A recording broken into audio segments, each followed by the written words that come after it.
Olá, meus amigos, sejam todos bem-vindos ao Universo Júris. Eu me chamo Anderson Gomes, sou promotor de justiça aqui no estado do Ceará e professor de Direito Penal e de Processo Penal aqui do Universo Júris. Estarei com vocês à frente dessas duas disciplinas, dividindo tais matérias com outros professores. No caso de Direito Penal, dividindo a matéria com o professor Cavalcante Neto, e também com o professor Alex Nascimento, lá na parte especial do Direito Penal, e lá em Processo Penal, dividindo a matéria com o professor Rafael Medeiros.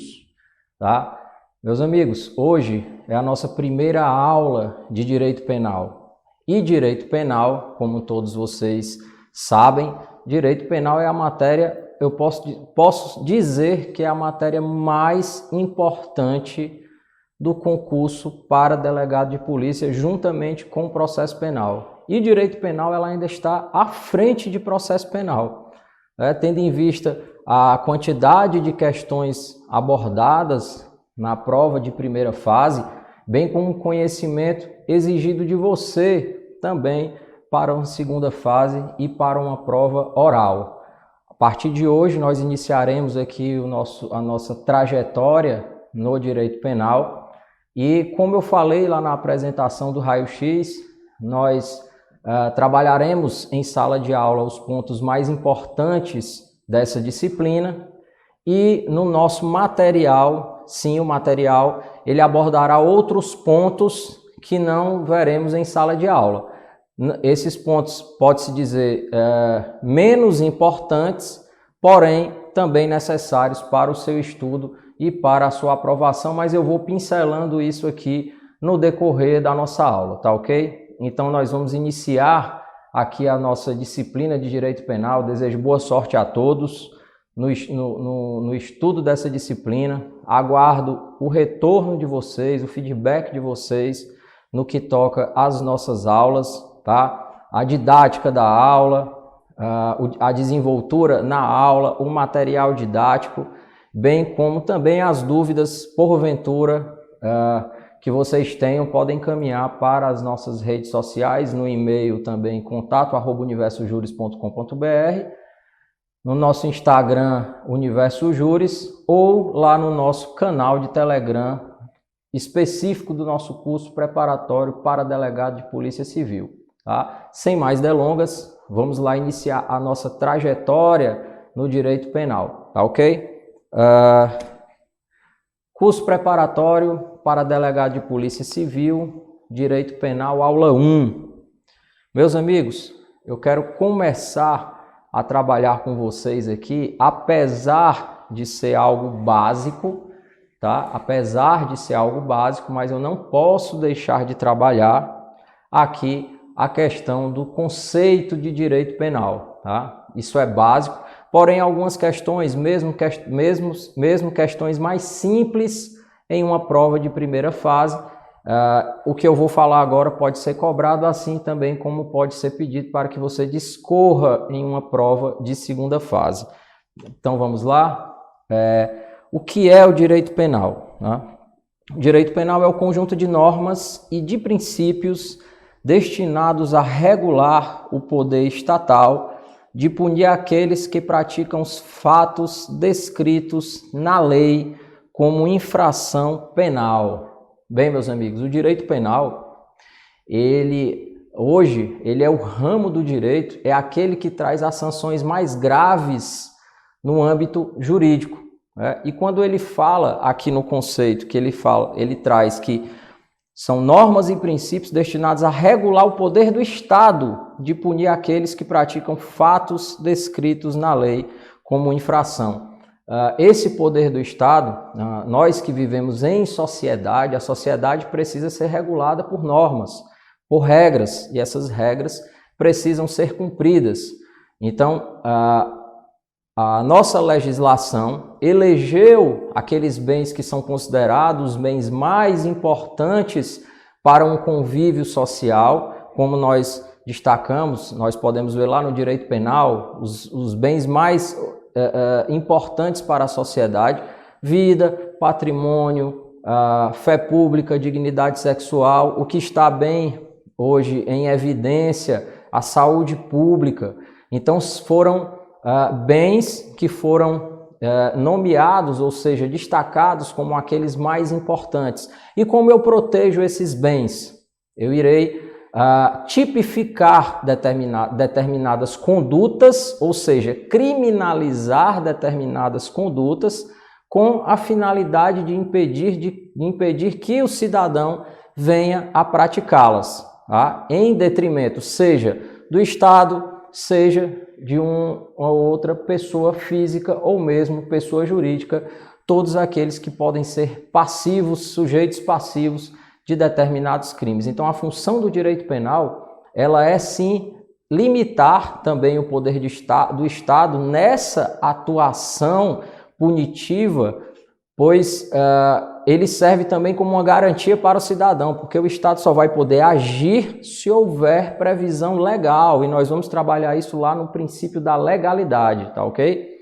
Então, o direito penal é esse conjunto de normas e de princípios que visa aqui organizar, garantir o poder punitivo do Estado para aqueles transgressores das normas que foram elencadas como as mais importantes para um convívio social, tá ok? Para um convívio social. Seguindo aqui, eu sigo aqui no meu conceito, ele fala, visa combater o crime e a contravenção penal através da aplicação de sanções.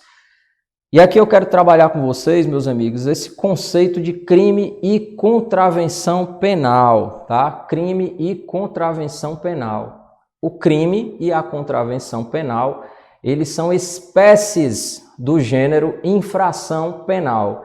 O crime e a contravenção penal são espécies do gênero infração penal. E você vai encontrar isso lá no artigo 1º lá da Lei de Introdução ao Código Penal, que dispõe da seguinte maneira, acompanhe comigo. Considera-se crime a infração penal a que a lei comina pena de reclusão ou detenção, quer isolada, quer alternativa ou cumulativamente com pena de multa.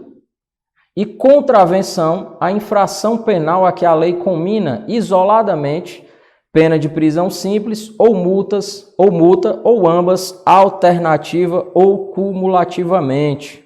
Tá? Então, meus amigos, o crime, para a lei de introdução ao Código Penal, o crime é aquele que tem como as penas de reclusão e detenção, podem ser cumuladas, alternativas, cumulativamente ou isoladamente, com a pena de multa. Tá? Você vai ver que quando vocês estiverem estudando a parte especial do Código Penal, o Código Penal sempre traz o preceito primário, que é a previsão do crime, e o preceito secundário, que são as penas. E lá você vai sempre ver pena de reclusão de 1 a 5 anos e multa. Né? Em alguns dispositivos ele fala aplicação de pena X ou multa. Então, o crime ele é mais grave do que a contravenção penal, e justamente por isso ele traz uma punição mais severa, que traz os casos de reclusão e detenção. Lá na teoria da pena, você vai estudar com o professor Cavalcante Neto, que os crimes apenados com reclusão, eles podem iniciar, se nós temos lá dentro dos crimes apenados com reclusão, o regime fechado, o regime semiaberto e o regime aberto. E nos crimes apenados com detenção, a pena pode ser cumprida já no regime aberto ou semiaberto. Então há essa diferença, tá? Crime apenado com reclusão, a pena pode ser cumprida em regime fechado, semiaberto e aberto. Crime apenado com detenção, a pena pode ser cumprida no regime semiaberto ou aberto, tá? E a contravenção penal, professor? A contravenção penal, hoje no direito penal, ela é conhecida, pode-se dizer, como o crime anão, tá? O crime anão, tá? Não é o crime Diego Peterson, é o crime anão, não esqueçam, tá? Se ele me ouvir isso, ele vai me matar. Então, meus amigos, é um crime anão porque é um crime pequeno. tá? É um crime de pouca importância, pode-se dizer, de menor potencial ofensivo. Hoje nós temos a lei de contravenção penal, e essa lei de contravenção penal, há muitos doutrinadores, inclusive, que defendem que ela já deveria ter sido revogada. Tá? Já deveria ter sido revogada porque os tipos penais lá existentes, inclusive hoje, possuem uma aplicação prática quase esvaziada, tá? Quase esvaziada. Então, mas essa lei, a lei ainda está em vigor, tá? A lei de contravenção penal está em vigor até que venha outra lei a revogando expressamente. Tá? Então, a contravenção penal, tendo em vista ser um crime de menor potencial ofensivo, tem-se a pena de prisão simples. Tá? A prisão simples é uma pena que gera aproximadamente 15 dias. Eu confesso que eu nunca vi isso. Tá? Eu nunca vi essa pena de prisão simples ser aplicada, que também pode ser isolada, alternada ou cumulada com a pena de multa. O que ocorre na prática, na verdade, meus amigos, é que para aqueles que praticam crime, uma contravenção penal, eles, na verdade, passam a ter os benefícios lá da Lei 9.099/95, a chamada Lei dos Juizados Especiais Cíveis e Criminais, que vocês, se não aprenderam, irão aprender muito bem aqui com o nosso colega e professor Alexandre Pinto, tá? Que trabalhará com vocês lá na legislação extravagante, a Lei dos Juizados Especiais Cíveis e Criminais. Então, os procedimentos da Lei dos Juizados Especiais Cíveis e Criminais acabam podendo ser aplicados aqui na Lei de Contravenções Penais, ou seja, aquele que pratica contravenção penal, preenchendo os requisitos, ele terá direito à transação penal,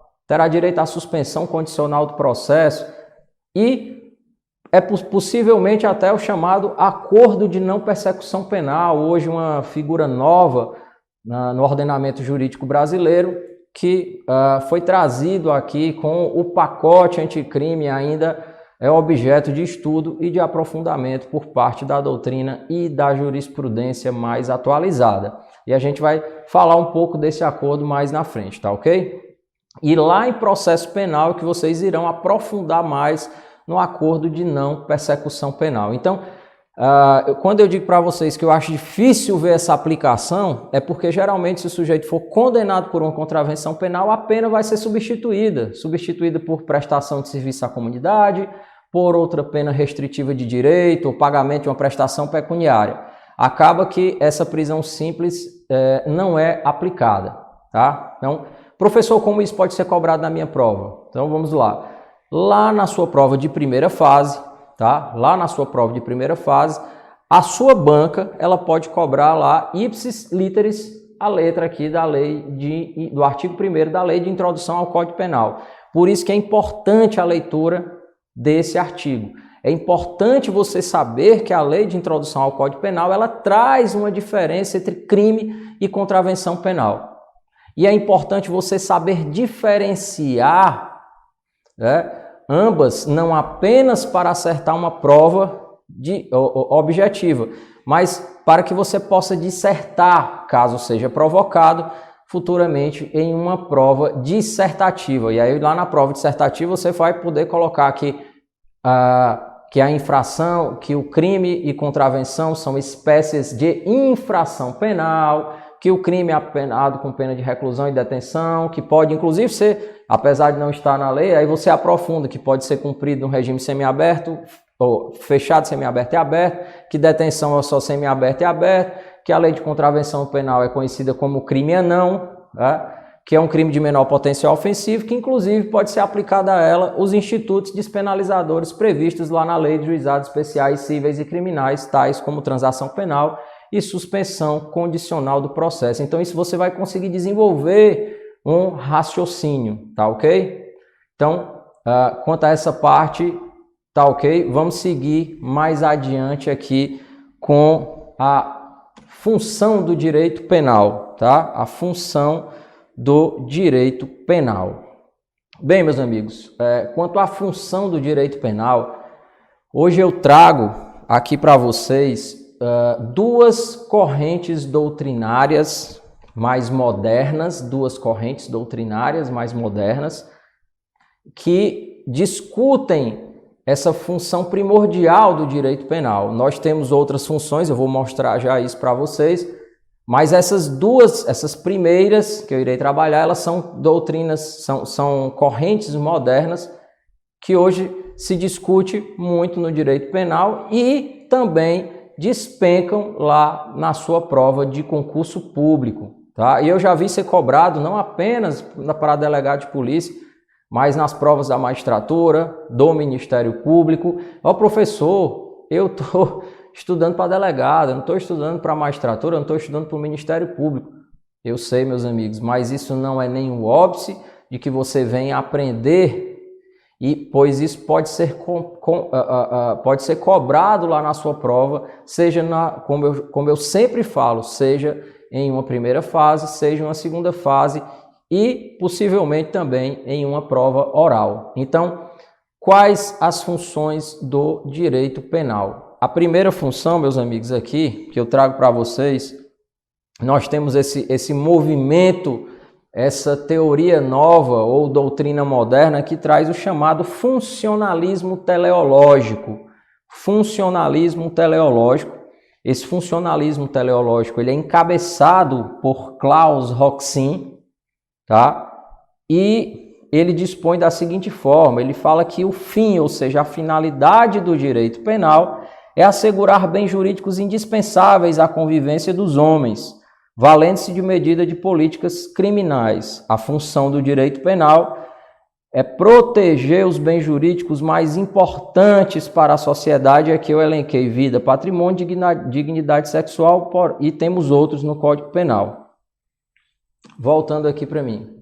Bem, essa corrente doutrinária do funcionalismo teleológico, ela não está preocupada com o direito posto, ou seja, ela não está preocupada apenas com que a norma penal, com que, por exemplo, o Código Penal ou mesmo a legislação extravagante ou outras leis tragam tipos penais, ela está preocupada sim, na verdade, se aquela determinada conduta, embora esteja prevista na lei como crime, se aquela conduta tem o potencial de causar lesão ou perigo de lesão aos bens jurídicos. E aqui eu trago um exemplo do cotidiano, isso já vivenciei várias vezes em minha atuação aqui no estado de Ceará.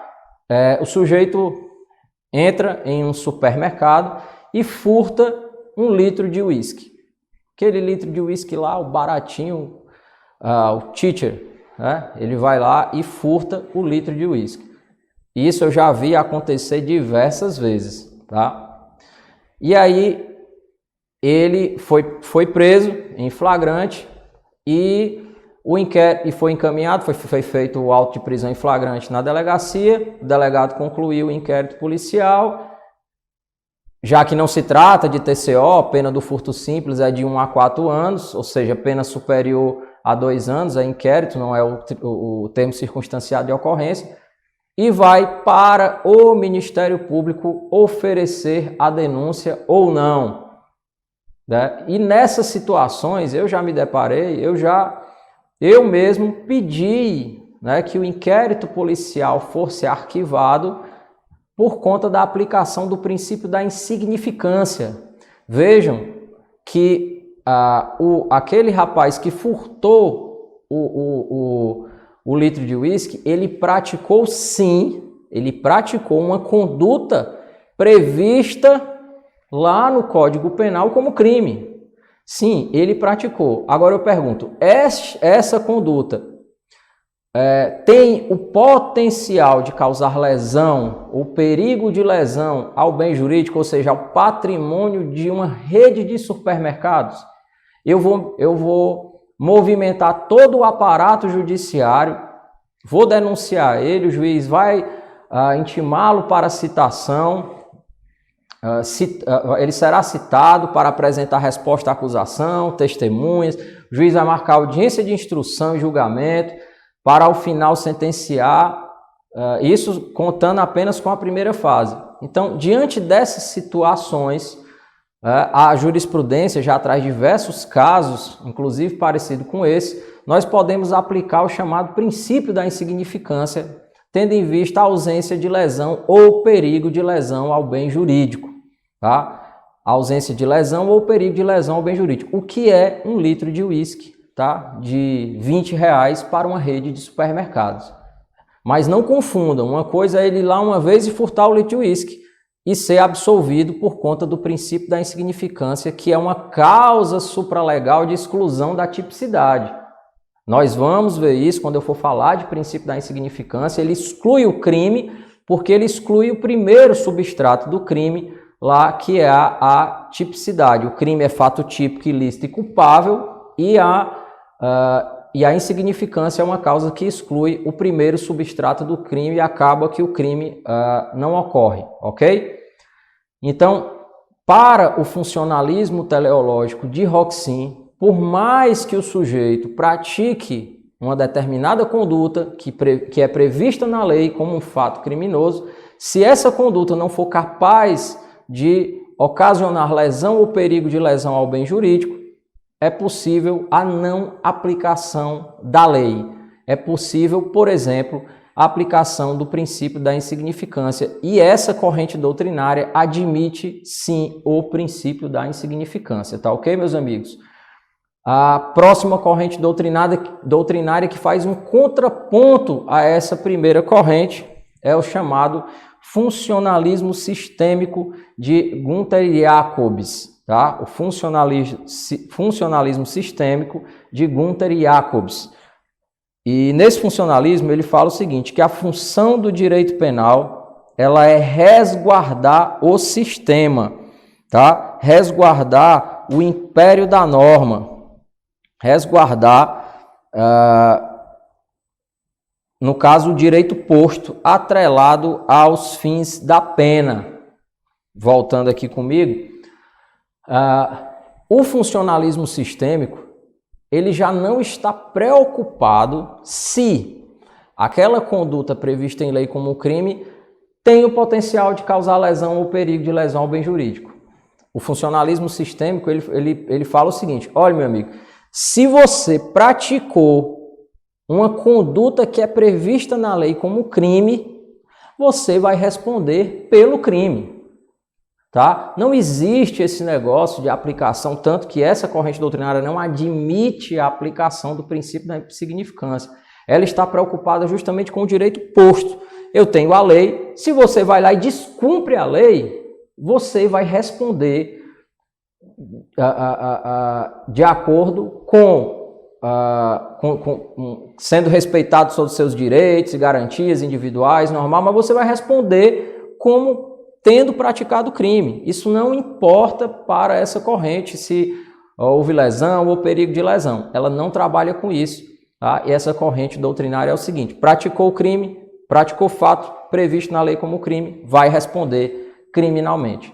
Funcionalismo sistêmico, funcionalismo teleológico, você pode até praticar um fato descrito na lei como crime, mas aquele fato tem que ter o potencial de causar lesão ou perigo de lesão, havendo possibilidade de aplicação do princípio da insignificância e, consequentemente, a exclusão da tipicidade, o que não ocorre no funcionalismo sistêmico, tá ok?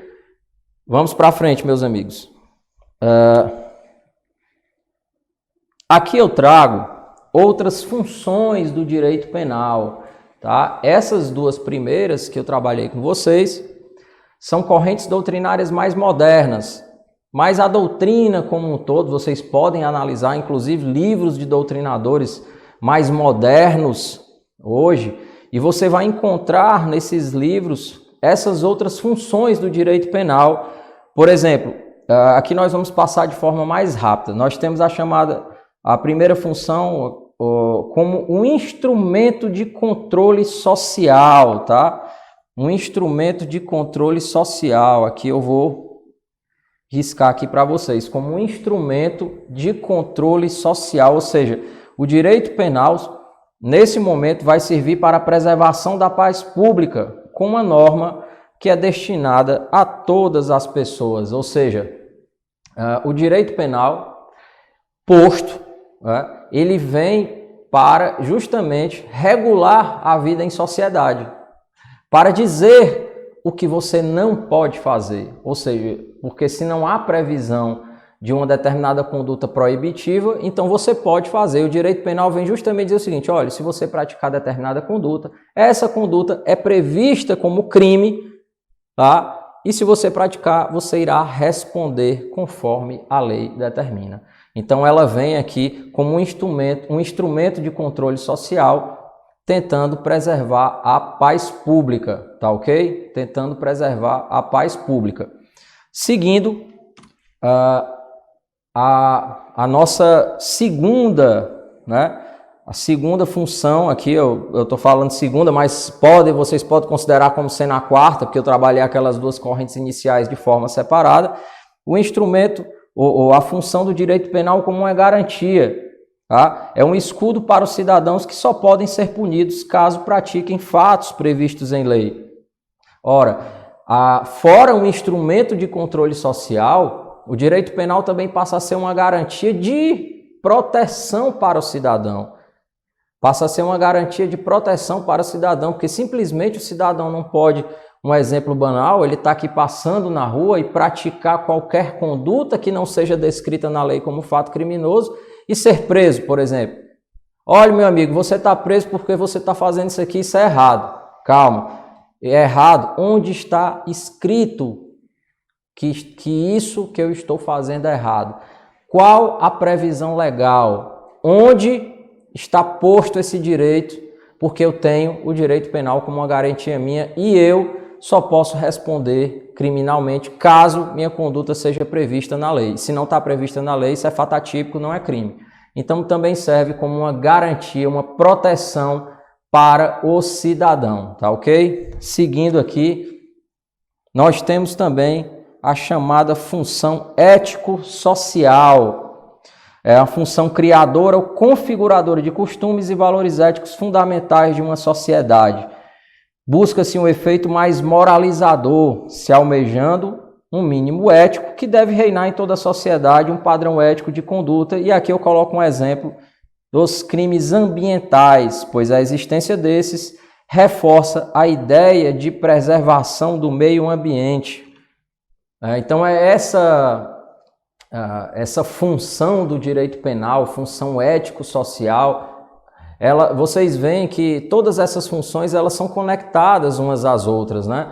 Serve como um instrumento de controle social, que não deixa de ser uma garantia, que não deixa de influenciar um padrão ético na sociedade. Você sabe que fazer determinada conduta é crime, que você pode responder por aquilo, e aquilo gera um controle, gera um comportamento ético, ou seja, pelo menos mínimo por parte da sociedade. Estabelece uma ética, pode-se dizer padrão, uma ética mínima por parte da sociedade.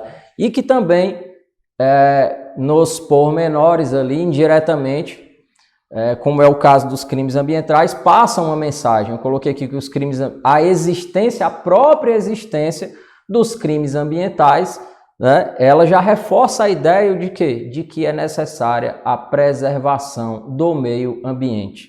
Tá? É necessária a preservação do meio ambiente. Vocês estudaram bem aqui o meio ambiente com o nosso querido professor José Cláudio, lá na disciplina de Direito Ambiental, ok? Seguindo,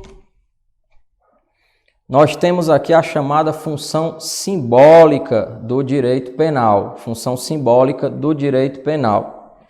A função simbólica é aquela inerente a todas as leis. Não produz efeitos externos, mas somente na mente dos cidadãos. E aqui ele fala do chamado direito penal do terror, direito penal de emergência ou inflação legislativa, criação de crimes e aumento de penas de forma desnecessária. Tá? Aqui, meus amigos, o Congresso Nacional, ele quando quer dar uma resposta à sociedade, ele utiliza essa forma simbólica do direito penal. Por exemplo, nós podemos citar a época, na década de 90, nós tivemos alguns crimes de sequestro do Abílio Diniz, nós tivemos que é o proprietário do Grupo Pão de Açúcar, nós tivemos também, à época, o assassinato da atriz Daniela Pérez, filha da cineasta e diretora a Glória Pérez, e na época tudo isso culminou para um movimento, ou seja, exigia-se uma resposta estatal para aquela situação, e à época foi criada a chamada Lei dos Crimes Hediondos, a chamada Lei dos Crimes Hediondos. E por que ele fala aqui que há, na verdade, mais um movimento interno do que externo? Porque naquele momento se dá uma resposta, mas a longo prazo se torna efetiva a aplicação daquela lei, por isso é chamado de direito penal simbólico, por isso que ele fala que é uma inflação legislativa, você sai criando leis para dar uma resposta à sociedade, porém não consegue aplicá-las, não consegue torná-las efetivas no dia a dia por falta de diversos instrumentos, inclusive de controle social. Meus amigos, nós vamos encerrando aqui a primeira parte da nossa aula, tá ok? E voltamos aqui no nosso segundo bloco com a continuação da nossa matéria.